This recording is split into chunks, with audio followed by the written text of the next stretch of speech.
বাংলা নববর্ষ 1432 এবং রবীন্দ্র-নজরুল জয়ন্তী উদযাপন করেছে বাংলাদেশ কনস্যুলেট নিউ ইয়র্কে। Hakikul Islam Khokon, new York. বাংলা নববর্ষ 1432 এবং রবীন্দ্র-নজরুল জয়ন্তী উদযাপন উপলক্ষে সপ্ততি শুক্রবার 7 জুন 2025 বিকাল 5:30 ঘটিকায় বাংলাদেশ কনস্যুলেট জেনারেল, নিউ ইয়র্কে 31-10-37তম avenue, suite 201, Long Island City, New York 11101 এক সাংস্কৃতিক অনুষ্ঠান মাধ্যমে রবীন্দ্র-নজরুল জয়ন্তী পালন করা হয়।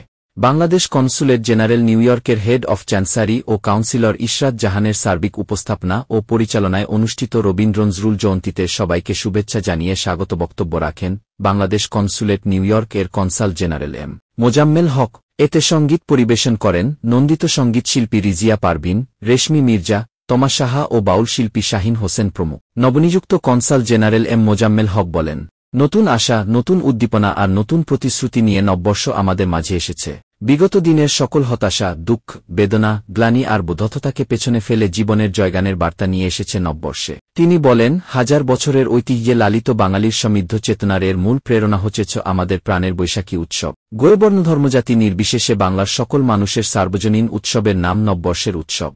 অনুষ্ঠানে বিভিন্ন রাজনৈতিক, সামাজিক, সাংস্কৃতিক, পেশাজীবী, কবি, সাংবাদিক, সাহিত্যিক, বিশিষ্ট ব্যক্তিবর্গ, বিভিন্ন দেশের কূটনৈতিক ব্যক্তিবর্গ এবং কমিউনিটির বিভিন্ন নেতৃবৃন্দ উপস্থিত ছিলেন। অনুষ্ঠান শেষে সবাইকে নৈশভোজে ভোজে আপ্যায়ন করা হয়। মজাদার ও রকমারি খাবারের আয়োজন ছিল বিশেষ প্রশংসনীয়। আপনি ইচ্ছা করলে আমার সাথে গাইতে পারেন।